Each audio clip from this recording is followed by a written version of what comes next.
Welcome back नाजरीन। अब आपको लिए चलते हैं पेशावर की तरफ, जहां पर वजीर आला खैबर पख्तूनख्वा अली अमीन गंडापुर और जो उनसे कबल वजारत आला के मनसब पर फाइज थे को अक्सर ये कहते सुना गया है कि खैबर पख्तूनख्वा को उसके हक से महरूम रखा जा रहा है। इस बात की हकीकत क्या है हम बताएंगे आपको। 2012 में मुश्तरका मुफादात कौंसिल ने आइन में तरमीम के बाद ये फैसला किया था कि सूबे से निकलने वाला तेल सूबे और फेडरेशन में 50-50% के हिसाब से तकसीम होगा। मुश्तरका मुफादात कौंसिल के फैसले की रोशनी में पेट्रोलियम एक्सप्लोरेशन और प्रोडक्शन पॉलिसी बनाई गई, लेकिन 11 साल से ज्यादा अरसा गुजरने के बावजूद भी वफाकी हुकूमत मुश्तरका मुफादात कौंसिल के फैसले को नाफिजुल अमल नहीं बना सकी। मुल्क का वो सूबा जहां से तेल की इतनी ज्यादा पैदावार हो रही है, उसके बावजूद क्या खैबर पख्तूनख्वा को उसका हक मिल रहा है? आइए जानते हैं हमारे पेशावर के ब्यूरो चीफ मुमताज बंगी से। मुमताज, आखिर ये खबर क्या है? जी फरजाना, ये सूबे के जब हुकूक की बात होती है तो हम अमूमन ये कहते हैं कि शायद खैबर पख्तूनख्वा में बिजली के खालिस मुनाफे का मसला है या उसके बकायाजात का मसला है, लेकिन इससे हटकर भी कुछ ऐसे मसाइल हैं कि जिस पर आज तक कोई खास कार्रवाई हुई ना तो विफाक की जानिब से और ना सूबे की जानिब से। अगरचे मतलब खबरों में और इस तरह से बयानात की हद तक तो इन मसाइल को काफ़ी उठाया गया, लेकिन अमली तौर पर इस सिलसिले में कोई काविश नहीं हुई। हम दो इश्यूज की बात करेंगे फरजाना, एक ऑयल से मुतालिक है और एक गैस से मुतालिक है। आपको पता है ये दोनों चीज़ें जो हैं इसमें खैबर पख्तूनख्वा का बड़ा अहम किरदार रहा है। मुश्तरका मुफादात कौंसिल हैं जो सूबों के हुकूक का तहफ़्फ़ुज़ करती है और इस कौंसिल के फैसले की रोशनी में पेट्रोलियम एक्सप्लोरेशन और प्रोडक्शन पॉलिसी बनाई गई थी और इस पॉलिसी को 11 साल हो गए हैं, लेकिन अफसोस का मुकाम यह है कि इस पॉलिसी पर ताहाल कोई अमल दरामद नहीं हो सका। अगर हम तेल की बात करें तो खैबर पख्तूनख्वा में 30,000 बैरल खाम तेल यौमिया पैदा होता है। अगर हम यूं कहें कि पाकिस्तान में जितना तेल पैदा होता है खैबर पख्तूनख्वा इसका 42% हिस्सा तेल बनाता है, तो बेजा नहीं होगा। लेकिन मसला ये है कि इस वक्त जो सूरत हाल है, पेट्रोलियम कंसेशंस के जो डायरेक्टर जनरल्स हैं उन्होंने ढूक हुसैन फील्ड जो है उससे तेल निकालने का जो ठेका था वो GTCL को दिया था। अच्छा। और उस फैसले की रोशनी में इस कंपनी ने जून 2020 से इस ब्लॉक से कमर्शियल सतह पर प्रोडक्शन भी शुरू कर दी थी और बाकायदगी से जो फाइनेंस डिवीजन है उसको बाकायदा तौर पे जो वेंटफॉल लीवी है वो हिस्सा भी जाता रहा है। असल में फाइनेंस डिवीजन ने एक मैकेनिज्म बनाया था जिसके तहत सूबों को वेंटफॉल लीवी में अपना हिस्सा मिलना था और ये हिस्सा इस तरह से था कि 50% हिस्सा विफाक के पास रहना था और 50% जो सूबा जो चीज पैदा करती है उसके मुताबिक उसको मिलना था तेल के सिलसिले में। लेकिन खैबर पख्तूनख्वा हुकूमत ने अगरचे इस फाइनेंस डिवीजन के इस मैकेनिज्म को तस्लीम किया था, लेकिन अभी तक जो उसका हिस्सा है वो तो दरकिनार, जो प्रोडक्शन का की डेटा जो है वो भी खैबर पख्तूनख्वा हुकूमत के साथ शेयर नहीं की गई। अगर हम जो खैबर पख्तूनख्वा में जो ब्लॉक्स है, कोहाट एक बड़ा ब्लॉक है, OGTCL इसे चला रहा है जहां से तेल पैदा हो रहा है तो फील्ड से, तो इस तेल की वेंटफॉल लीवी फाइनेंस डिवीजन के पास जा रही है। चाहिए तो ये था कि अब तक 50% हिस्सा खैबर पख्तूनख्वा हुकूमत को दिया जाता, लेकिन ताहाल उससे एक पाई भी नहीं मिल सकी। इसी तरह एक और ब्लॉक है जिसे टल ब्लॉक कहा जाता है, ये एक निजी कंपनी OGTCL और एक और 2-3 कंपनियां हैं वो उसे चला रही हैं, लेकिन इस ब्लॉक से खैबर पख्तूनख्वा को एक मुआहदे के तहत महरूम किया गया है और वो मुआहदा किया था कि पेट्रोलियम कंसेशन के DG के दफ्तर में एक प्रोविंशियल डायरेक्टर होता है जो सूबे के जो मामलात होते हैं, प्रोविंशियल डायरेक्टर जो है उसका दिफा करता है, उससे मुशावरत की जाती है और उससे एतमाद भी लिया जाता है। लेकिन जब ये मुआहदा तय हो रहा था ये टल ब्लॉक के सिलसिले में, तो उस वक्त जो पेट्रोलियम कंसेशन की DG का दफ्तर है उस पर प्रोविंशियल डायरेक्टर को भी एतमाद में नहीं लिया गया। यूं खैबर पख्तूनख्वा को इस मुआहदे की मुशावरत से भी महरूम किया गया। खैबर पख्तूनख्वा इस मामले को मुश्तरका मुफादात कौंसिल में ले गई। मुश्तरका मुफादात कौंसिल में ये कहा गया कि हाँ वाकई ये तो ज्यादती है, तो उन्होंने फैसला किया कि खैबर पख्तूनख्वा हुकूमत का मौक़िफ़ दुरुस्त है। 2017 में पेट्रोलियम डिवीजन ने एक इलामिया भी जारी किया, ताहम जो टल जॉइंट वेंचर है उसके पार्टनर्स इसके खिलाफ इस्लामाबाद हाई कोर्ट चले गए। इस्लामाबाद हाई कोर्ट में कई साल से ये केस चलता रहा पिछले दिनों ये फैसला हुआ कि इस मामले को एक बार फिर मुश्तरका मफादात कौंसिल के पास ले जाए, क्योंकि उसी का दायरा अख्तियार है। वो जो फैसला करेगा उसके मुताबिक ही खैबर पख्तूनख्वा को एतमाद में लेकर उसका फैसला किया जाएगा। अच्छा। लेकिन नामालूम वजूहात की बिना पर यह मामला भी लटका हुआ है। तो एक जानिब कोहाट ब्लॉक है, दूसरी जानिब टल ब्लॉक है, तीसरी जानिब जो डोक हुसैन वो है जो फील्ड है, उसमें भी खैबर पख्तूनख्वा को महरूम रखा जा रहा है। फरजाना, ये सिर्फ तेल की बात नहीं है, ऑयल की भी अगर हम बात कर लें तो आईन की शिक 161 के तहत जो उस पर फेडरल एक्साइज ड्यूटी वसूल की जाती है, वफाक ये ड्यूटी अमूमन वसूल करता है।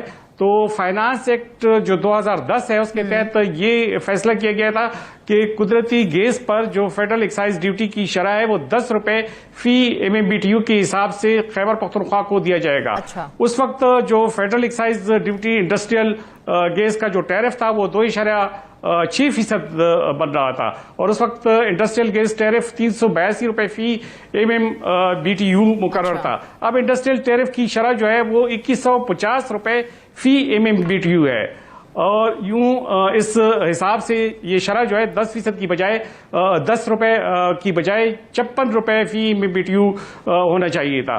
लेकिन अब खैबर पख्तूनख्वा इस वक्त 430 MMCF कुदरती गैस जो है वो पैदा कर रहा है। सुबह की अपनी जरूरत जो है वो 200 MMCFD है, और जो मुल्क की जो कुल गैस की पैदावार है खैबर पख्तूनख्वा में 42% उस गैस का पैदा हो रहा है। खैबर पख्तूनख्वा में ने 2016 में और फिर 2020 में 2 समझियां भेजी, और उसमें विफाक से ये कहा गया कि जो सूबे का जो फेडरल एक्साइज ड्यूटी में जो हिस्सा बन रहा है उसे बढ़ा दिया जाए, क्योंकि महंगाई बढ़ गई है।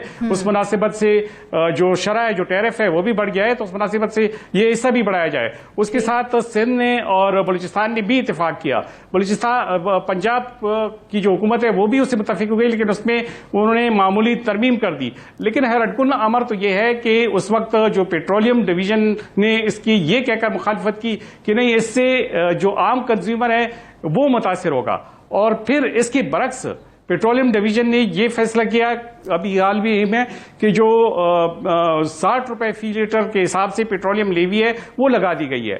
अगर पेट्रोलियम लेवी वो विफाक लगा रहा है तो फिर जो खैबर पख्तूनख्वा को इस फेडरल एक्साइज ड्यूटी में इजाफे से क्यों महरूम किया जा रहा है? अब मसला यह है कि खैबर पख्तूनख्वा के तमाम वसाइल जो हैं उसका इन्हिसार वो मतलब जो बजट है उसका इन्हिसार इन तमाम वसाइल पर है। अगर ये वसाइल उनको नहीं मिलते तो जाहिर है जो सरप्लस बजट वो शो करते हैं वो तो फिर बजट है ही नहीं, चूंकि ये खैबर पख्तूनख्वा ही की पैदावार है। सबसे अहम सवाल इसमें ये बनता है कि जो तेल की आमदन से मुतालिक पॉलिसी बनाई थी इसको 11 साल बीत गए हैं। 11 साल बीतने के बाद भी अभी तक इसको नाफिज क्यों नहीं किया गया? असल में मसला यह है कि मुश्तरका मफादात कौंसिल में भी बात पहुंचती है, फिर जो है विफाक के साथ भी ये मामला उठा दिया जाता है। मुख्तलिफ जो इसकी कंसर्न डिवीजन है उनकी जानिब से नोटिफिकेशन भी हो जाती है, लेकिन एक मामले में तो अदालत का सहारा लिया गया, इतने साल जाया किए गए, मामला फिर मुश्तरका मफादात कौंसिल के पास भेजा गया। जो दूसरे जो मामलात है, जो गैस की बात मैं कर रहा हूं, जो कोहाट ब्लॉक है और जो दूसरे हैं ये डॉक हुसैन जो ब्लॉक है, उसकी जो वो है वो बगैर किसी वजह के उस सूबे को इससे महरूम किया जा रहा है। हालांकि मुश्तरका मफादात कौंसिल में ये बात हुई है, बाकायदा तौर पे इसके साथ इत्तेफाक भी किया गया है, लेकिन इसकी रुकावट कहाँ आ रही है? केपी हुकूमत ने तो बार बार ये मामला उठाया था, उसके बावजूद फिर उसके हिस्से की अदायगी में कहाँ रुकावट आ रही है? फरजाना, इसमें मसला यह है कि पे दर पे जब हुकूमतें बदलती हैं और सूबे में एक हुकूमत होती है, विफाक पे दूसरी हुकूमत आती है, तो फिर तो मसला ज्यादा ही गंभीर हो जाता है। लेकिन ऐसी हुकूमतें भी आई हैं कि खैबर पख्तूनख्वा में जब PTI की हुकूमत थी तो मरकज में भी यही हुकूमत है, लेकिन उस वक्त भी ये मसला हल नहीं हुआ। उसके बाद जब हुकूमत हटाई गई तो यहाँ पे निगरान दो वज़राए आला गुजरे हैं, उन्होंने भी मसले को जो उस वक्त की हुकूमत थी PDM की हुकूमत थी उसके साथ उठाया, लेकिन उन्होंने भी उनके कान पर भी कोई जून तक नहीं रेंगी।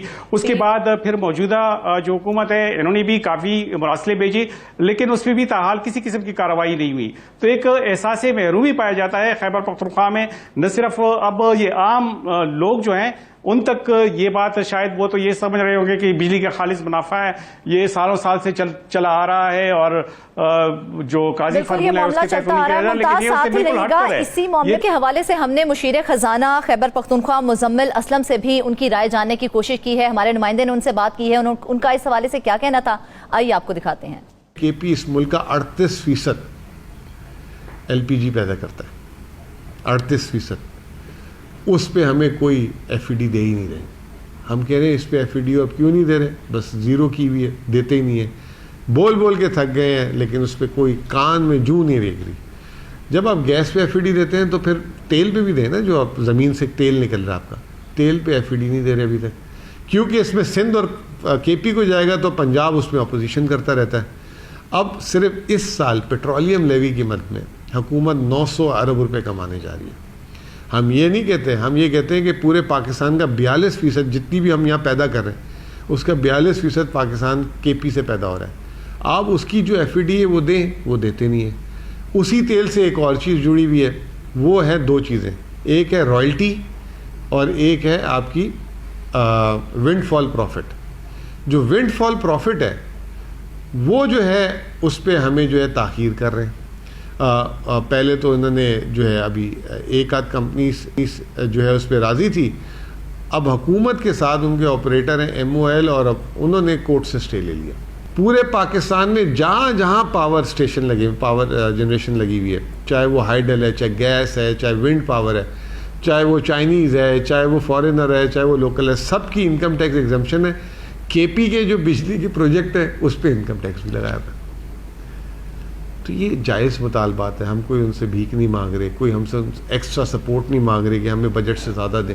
कंपनियों को जो इजाफी जो पेट्रोल की कीमत मिल रही है, तेल की कीमत मिल रही है, उसका 60% कंपनियों को जाएगा, बाकी 40% में आधा हमारा है, आधा वफाकी हुकूमत का है। अब वफाकी हुकूमत की कंपनियों ने ही केस किया हुआ है और वफाक को भी इसका नुकसान हो रहा है कि जो वफाक का हिस्सा है वो भी उनको नहीं जा रहा और हमें भी नहीं आ रहा।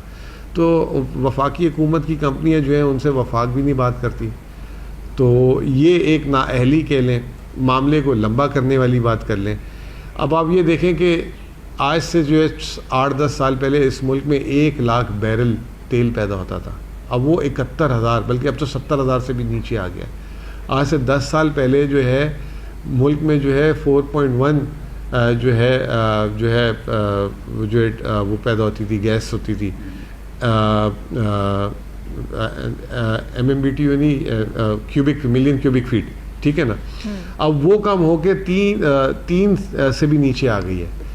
और ये नहीं कि मुल्क में ज़खायर नहीं है, मुल्क में इससे कई ज़्यादा ज़खायर थे। ये 1 लाख से हमें 2.5 लाख में पहुंचना चाहिए था तेल की प्रोडक्शन में, जो 70,000 में आ गए।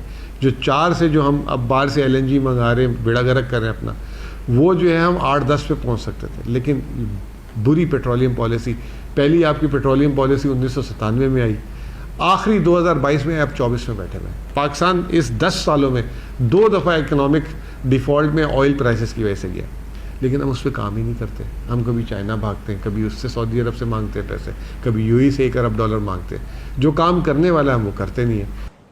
ठीक है, मुशीर खजाना खैबर पख्तूनख्वा मुजम्मिल असलम अपने मौक़िफ़ से हमें आगाह करे थे। मुमताज़, आपने भी मुजम्मिल असलम साहब की बात सुनी। उनका ये कहना था कि जब भी कोई पॉलिसी इख्तियार की जाती है या बनाने की कोशिश की जाती है, उसे अप्लाई करने का के जो है वो इंतजामात किए जाते हैं तो कोर्ट स्टे आ जाता है। क्या कहेंगे आप इस हवाले से?